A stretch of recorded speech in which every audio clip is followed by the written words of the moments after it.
This African art has been in exile for 120 years. A piece of African art representing the Queen Mother of one of Africa's indigenous populations, the Ngonnso people, has been on exile for 120 years and counting. Recently, it looked like there are hopes of returning the Ngonnso to her rightful place, but you know the usual. Before we get to the story, permit me to rant a bit. Europe is one strange place. It has to be one of few places in the world where the proceeds and evidence of crime is in public display and bandied around without care. In fact, the double standards are so unpretentious that they raise billions of dollars in aid funding for cultural conservation. And yet are the greatest force in destroying the cultures of other tribes. With the shameful exploits of their colonial past won boldly over their chests as medals of honor, they stand as judges over less developed nations that their direct, conscious, purposeful actions have kept exploited, robbed, poor, in a state of constant struggle and quagmire. Phew, that felt good. Let me quit ranting about Europe's stranglehold over Africa and zoom in on the Queen Mother of the Ngonnso people, the Ngonnso, stolen from the people in 1902 by the Germans and is yet to return home. If you've made it this far, I will beg you, please click on the subscribe button and hit the bell so that you're notified when we make new content. On this channel, we're all about African culture and lifestyle. If you like this video, you help YouTube recommend it to more persons who might be interested. We're a small channel, so we could benefit from your help. Share this video, leave comments, join our channel membership. Please join our channel membership.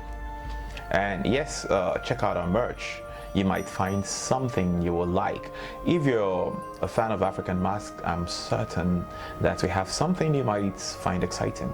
Now, the Ngonnso is a princess and a deity. She is the ancestral mother and founder of the Ngonnso people. Since she was taken away in 1902 by the German Colonial Commander called Kurt Pavel, the people have suffered untold hardship, including poor harvests and famine. Even the premature deaths of two former rulers and a war that is currently raging in her homeland have been attributed to her absence. But why is it that so much is attributed to the Ngonnso? Well, here's a bit of history for you. Ngonnso is believed to have lived in the 14th century and was daughter to a king from the Tikar Dynasty. Her name, Ngonnso, literally means mother of the Ngonnso. She founded the Ngonnso kingdom and her son became the first king. His successors have all claimed to be her direct descendants. She represents the ancestry, culture, and the core of the identity of the Ngonnso people. Imagine that we stole your mother and you could never see her again.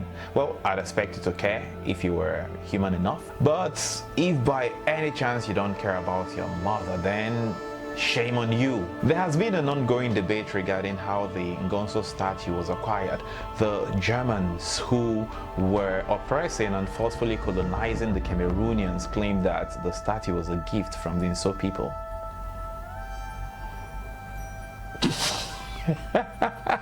The Ngonnso people disagree. Now, as a decent person, who would you believe?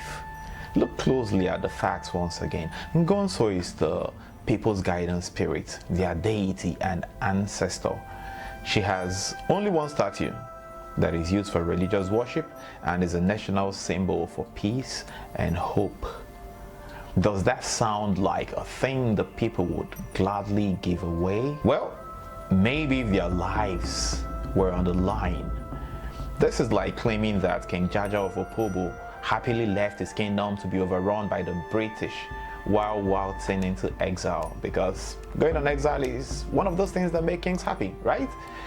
If by any chance you don't know who King Jaja is, see the video I have linked up. here, and you could also check in the description. I'll leave a link in there too. So the Germans who now illegally own the Ngonnso are bowing to pressure due to over 30 years of advocacy for her return, with many prominent activists and public figures demanding her return, including Sylvia Njobati and Nigeria's Chimamanda Ngozi Adichie. So in November 2022, an important achievement was made. Not really an achievement, but let's just call it that for the purpose of this video. So probably not the achievements we all want, but a step in the right direction. The fawn of Ngonnso was in Germany to venerate and realign with Ngonnso. This will be the first time this is happening since she was stolen over 120 years ago. The fawn is the traditional and spiritual leader of the Ngonnso people and a descendant of the Queen Mother herself. While this is a good thing, we can liken it to having visitation rights with family members after 120 years. Dear Germans, that is not good enough. Hopefully the advocacy grows stronger with more powerful voices joining the calls to release Ngonnso to her people. Meanwhile, the Ngonnso is one of over 40,000 Cameroonian artifacts taken away by the Germans. I believe the correct word is stolen. If there is anything the Ngonnso people would want, it would be to have their Queen Mother returned. But will that ever happen? Well, let's wait and see. So if you've seen the video up to this point and you're as pissed as I am, then I'd ask you to hit the subscribe button and hit the bell so you're notified every time I make new content. Thank you all for watching, and see you in the next video. And if you're German, ask your government to give back our artifacts. Thank you.